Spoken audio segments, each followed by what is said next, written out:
복잡하고 어려운 행정 이야기를 쉽고 재밌게 전달해드리는 세상 행정한 이야기의 성행입니다. 이번 영상에서 준비한 내용은 토지보상에 관련된 내용입니다. 이 토지보상을 한 편의 드라마로 비유를 하자면요, 여기에 주인공은 3명 있어요. 첫 번째 주인공은 사업시행자, 두 번째 주인공은 토지 소유자, 세 번째 주인공은 중앙토지수용위원회, 중토위, 이렇게 되죠.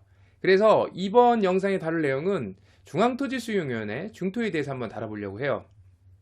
왜 그러냐면 이제 막연하게 우리 중토위는 뭐 보상금을 올려주는 곳이다, 권리를 구제하는 곳이다 라고 막연하게 알고 있어요. 근데 이제 정말 중토위가 어떤 정부 기관이고 어떤 일을 하는지에 대해서 한번 정확히 알고 있다면, 내가 보상 이제 이루어지는 이제 피수용자라면 대응을 좀 더 적극적으로 할 수 있을 것 같아서 이번 영상을 준비를 했습니다. 그러면 저랑 같이 한번 내용을 살펴보는데, 당연히 영상을 또 준비를 했습니다. 이제 좌측 화면에 영상을 준비했으니까 자료와 영상을 보면서 쉽고 빠른 이해 하셨으면 좋겠습니다. 네, 이제 영상과 자료를 같이 보면서 설명을 드려보겠습니다. 먼저 중앙토지수용위원회가 어디 정부 조직에 속해 있는지 먼저 살펴볼게요. 제가 지금 국토교통부 홈페이지에 들어와 있습니다. 국토교통부 홈페이지, 여기 이제 기관 소개 보시면 여기 조직 안내가 있습니다. 조직 안내 보겠습니다. 조직 안내를 보면은 국토교통부의 본부 조직도가 나와 있고요. 그 다음에 여기 소속기관을 들어가 볼게요. 소속기관에 들어가 보면 쭉 내려보시면 여기 중앙토지수용위원회가 있죠. 예, 그래서 여기 이제 홈페이지가 연결되어 있어서 홈페이지도 한번 타고 들어가 보겠습니다. 네, 중앙토지수용위원회. 결국은 이제 중앙토지수용위원회는 국토교통부에 소속된 기관으로, 정부 조직으로 되어 있습니다. 이 내용을 알면 되겠고, 그러면 중앙토지수용위원회에 어떤 일을 하냐에 관련된 부분은 그 중앙토지수용위원회, 좀 줄여서 중토위의 운영 규정을 한번 같이 보겠습니다. 자, 21년도 8월 19일 날 개정된 운영 규정을 한번 보겠습니다. 자, 1조 목적. 이제 목적이라 하면은 우리 중토위는 어떻게 이런 살림을 이렇게 꾸려 나가겠습니다라는 내용을 아주 간략하고 핵심적으로 설명한 거죠. 자, 1조 목적입니다. 목적은 이제 중토위가 하는 일을 아주 핵심적으로 설명한 부분이죠. 중앙토지수용위원회의 운영, 문서 처리, 심의 방법 및 기준 등에 관하여 필요한 사항을 정함을 목적으로 한다. 그래서 우리 살림은 이렇게 꾸려 나가겠다라는 내용을 이제 앞으로 아래 내용에서부터 보여주겠다, 그런 거죠.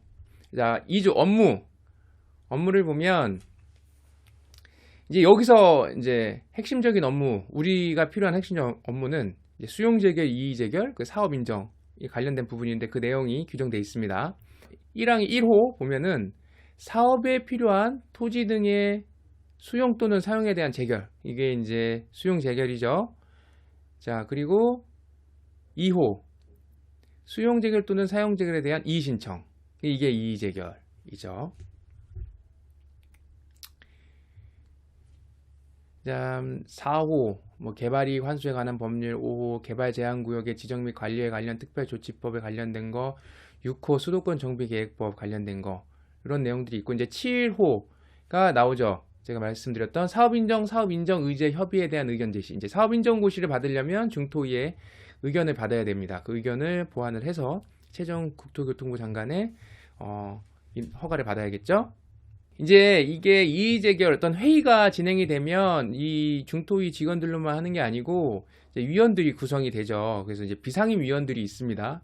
그래서 비상임 위원을 구성하는 관련된 규정이고, 여기 이제 보시면 1항에 보시면 비상임 위원은 이제 직무 적합성 여부를 확인하고 신규 위촉합니다. 그 위촉하는 사람에 대해서는 서역서를 작성해서 공정한 직무 수행을 하겠다라고 이제 서역서를 받겠다는 내용이고, 3조 회의 소집은, 회의는 매월 2회 이상 소집함을 원칙으로 하고요. 위원장 및 상임위원 1인과 위원장이 회의마다 지정하는 위원 7인으로 이제 구성을 합니다. 요거 내용의 결과물은 그 수용 재결 또는 이의 재결서가 오면 그 뒤에 맨 마지막에 그 회의에 참석한 위원과 위원장들의 그 성함이 나와 있고, 그 다음에 중앙토지수용위원회 직원이 찍혀 있습니다. 그 관련 자료를 한번 제가 여기 자료를 한번 띄워볼게요. 네, 이거는 이제 최근에 저희 사무실에서 처리한 그 사건의 재결서입니다. 재결서 그 뒤에 나와 있는 내용을 보면 아까 그 규정에 나와 있던 내용대로, 자, 위원장 한 분이 계시고요. 그리고 7분의 위원이 이 재결을 하기 위해서 회의에 참석을 했던 거고, 그래서 성함을 놓고 그래서 이제 위에 정분입니다 하고 중토의 직인이 찍힌 겁니다. 자, 이어서 보겠습니다. 자, 의결 정족수는 과반수의 출석과 그 다음에 출석위원 과반수의 찬성으로 의결한다고 되어 있고요. 자, 위원장의 직무. 위원장은 뭐 업무를 총괄하고 회의를 주재하겠죠. 근데 이제 위원장이 이제 부재해서 참석을 못할 경우에는 이제 그 다음에 참석했던 사람 중에 사람이 위원장이 되는데, 그 회의를 주재할 수 있는 사람은 또 아무나 위원장이 될 수 있는 건 아니고, 여기 나와 있는 대로 자, 고등법원 판사 이상 법관 아니면 상임위원 아니면 이제 교수를 이 순서대로 해당하는 자가 위원장이 될 수 있는 겁니다. 자, 회의 참석의 범위를 보면 회의 참석은 아무나 참석할 수 있는 게 아니에요. 그래서 간사및 서기가 참석할 수 있고, 법 58조에 따라 출석이 허용된 자, 공시법 58조 내용을 볼게요. 토지수용위원회는 심리에 필요하다고 인정될 때는 각 호의 행위를 할 수 있다라고 되어 있고, 여기 보시면 사업 시행자, 토지 수요자, 관계인 또는 참고인에게 토지수용위원회에 출석하여 진술을 하게 하거나 그 의견서 또는 자료의 제출을 요구할 수 있다라고 되어 있어요. 그러면 여기 이제 토지 소유자가 포함이 되어 있잖아요. 그래서 토지 소유자가 포함이 되어 있는데, 또 이제 규정에 가보면 이 토지 소유자가 반드시 참석할 수 있는 건 아니고, 58조에 따라 출석이 허용된 자, 토지 소유자라도 출석이 허용이 돼야 참석할 수 있는 겁니다. 그리고 7조 회의는 공개하지 아니한다. 이제 비공개로 진행한다는 내용이고요. 이제 교체 심의, 이 내용은 뭐냐면, 우리가 이제 통상 보상금 지급이라고 하면 수용 재결과 이의 재결 두 번에 걸쳐 진행을 합니다. 물론 이제 행정 소송도 있겠죠. 근데 수용 재결 때 그 위원으로 참석한 위원은 이제 이의 재결 때 또 참석해서 심의 의결할 수 없다는 내용이에요. 다만 이제 예외 경우도 있겠죠. 예외 경우도 있겠지만 그건 뭐 크게 중요한 건 아니니까 너무 디테일한 부분이야 넘어가고. 11조 현지조사. 위원회는 재결이 있기 전에 필요하다고 인정할 때에는 위원, 간사, 사무국 직원 또는 제13조 사항에 따라 자문위원이 현지 조사를 할 수 있다 라고 하는데, 통상적인 상황에서는 중앙토의 직원 담당 공무원들이 나와서 현장에서 뭐 확인하는 경우는 드물어요. 저도 한 두세 번 봤어요. 중토의 담당 공무원들이 나와서 현장을 확인하고 그 소유자를 만나갖고 어떤 내용을 확인하는 경우는 저도 한 2번, 3번 정도밖에 못 봤어요. 전문 검증단 구성. 이게 전문 검증단을 둘 수 있다라는 내용이고, 이 전문 검증단은 이제 심의 의결한 사항에 대해서 적정한 심리를 하였냐. 그래서 그 부분에서 전문 검증단을 꾸려서 한번 검증을 해보겠다는 내용이고, 이거 뭐 매번 하는 건 아닙니다. 특별한 경우만 하는 거고. 그래서 검증단 구성은 내부 검증단 위원은 사무국 직원 중 5급 이상 공무원 2명으로 하고요. 외부 검증단을 둘 수 있어요. 8인까지. 8인 이내로 외부 검증단을 둘 수 있는데, 그 외부 검증단에 위촉을 하려면 또 아래에 자격이 있어야 돼요. 첫 번째는 변호사 자격이 있는 자, 두 번째는 감정평가사의 자격이 있는 자, 세 번째는 토지보상 관련 학식과 경험이 풍부한 자 중에 이제 위촉을 합니다. 그럼 아까 말씀을 드렸다시피 전문 검증단 회의 대상은, 심의 대상은 뭐냐? 그러니까 다 하는 건 아니고 심의 대상에 대해서는 여기 규정이 돼 있어요. 1호 개인별 감정평가 금액 징액 비율이 20% 이상, 그리고 3천만 원 이상, 금액으로 했을 때 3천만 원 이상 징액이 된 경우. 두 번째는 개인별 감정평가 금액이 징액 비율이 5% 이상이고 20% 미만인데 금액적으로 5천만 원 이상인 경우. 감액 비율이 10% 이상인 경우, 그리고 금액으로 2천만 원 이상이 감액됐을 때, 그리고 평가 대상 토지에 적용할 현실 이용사항, 지목 등이 명확하지 않은 경우, 그리고 비교 표준지 및 적용 공시지가 선정에 적정성에 의문이 있는 경우, 잔여지 가격 감소분 감정평가액이 적정성에 의문이 있는 경우, 그 밖에 이제 준하는 사유로 전문 검증단 회의가 필요하다고 인정된 경우는 전문 검증단 심의를 할 수가 있다. 이런 내용이고, 이제 이렇게 징액이 되고 감액이 됐어요. 여기 기준에 따라서 징액된 경우도 있고 감액된 경우가 있는데, 그럼에도 불구하고 해당 아래 같은 경우는 이제 전문 검증단 심의를 하지 않는다라는 거예요. 뭐 잔여지 확대 수용한 경우, 뭐 이러면 당연히 금액이 보상 금액도 크고 징액률도 커지겠죠. 토지 물건 추가 또는 제외 인정한 증감 경우, 그러니까 토지 물건이 누락이 됐는데 포함이 됐다, 아니면 포함됐는데 필요 없어 누락됐다, 이런 거에 대해서 증감 경우, 이런 건 당연한 거니까 전문 검증단 심의를 하지 않겠다는 내용이고, 뭐 4번 5번 사항은 이거는 뭐 나중에 이건 구체적으로 뭐 한번 설명을 따로 드리겠습니다. 자, 전문 검증단장은 감정평가사 또는 사업시행자 그 밖에 참고인을 출석하게 하거나 자료 제출을 요구할 수 있다라는 내용이고요. 자, 심리 기준. 이게 이제 우리가 보상이 이루어지는 사업구역에서 설명한 내용 중에, 이제 토지 소유자분을 만나면 이제 보상금이 부족하다고 판단하셔서 수용재결 또는 이의재결을 통해 그 권리를 구제받는다 하셨을 때 걱정하시는 부분이, 보상금이 감액될까봐 걱정하시는 부분이 계실지 모르니, 수용재결과 이의재결이 진행이 되면 최초 사업시행자가 제시한 협의금액에 대해서는 보장이 된다.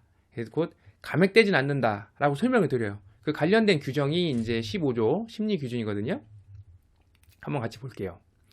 자, 심리 기준, 위원회 재결액. 위원회에서 하는 수용 재결, 이의 재결, 재결액은 심리 기준은 아래 같습니다. 보시면, 자, 1호 재결액 산정을 위한 감정평가는 2개 감정평가 법인에게 의뢰를 한다.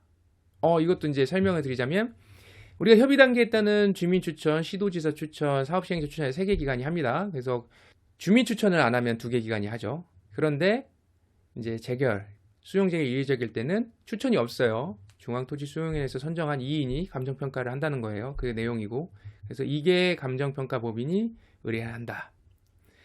자, 이제 또 2호를 보면, 자, 감정평가 법인에 평가한 평가액에 산술 평균치 기준으로 정하고, 다만 평가액의 산술 평균치가 사업 시행자 제시액보다 낮거나 현생이 멸실되는 등의 사유로 감정평가가 불가하는 경우는 사업 시행자 제시액을 한다, 이렇게 돼 있어요. 아까 설명드렸다시피 재결 때 감정평가를 다시 했는데 최초 협의 단계에서 제시한 금액보다 더 적게 나왔어요. 그러면 그 적게 한 금액을 적용한 게 아니고 처음에 협의 단계 때 제시했던 금액을 다시 제시하는 거고, 그다음에 또 여기 나왔던 거는 이제 현생이 멸실되는 경우. 그러니까 이제 재결을 진행하는 과정 중에 이런 경우가 있어요. 이제 지작물 또는 건축물을 멸실하는 경우가 있어요. 왜냐하면 이제 당연히 기다려야 되겠지만 이 소유자 입장에서도 뭔가 이제 이유가 있겠죠. 예를 들어 이런 이제 이유가 있죠. 인건비가 계속 오르고 있어요. 이제 철거를 해야 되는데 철거 이전 설치를 하거나 다시 이제 건물을 지어야 되는데 계속 오르고 있어요. 그리고 거기에 토지는 잔여지가 있어서 내가 이제 그 뒤쪽에 다시 건물을 지어야 되는 상황이거나 지작물을 다시 설치해야 되는 상황이라면 이거를 기다릴 수가 없죠. 이제 물가가 오르고 계속 그러다 보니까. 그래서 멸실하는 경우가 있습니다. 그런 경우는 평가를 할 수가 없죠. 그렇게 되는 경우는 이제 최초 제시했던 금액으로 가게 됩니다. 자, 그리고 3호를 보면 평가, 이제 이것도 그 내용입니다.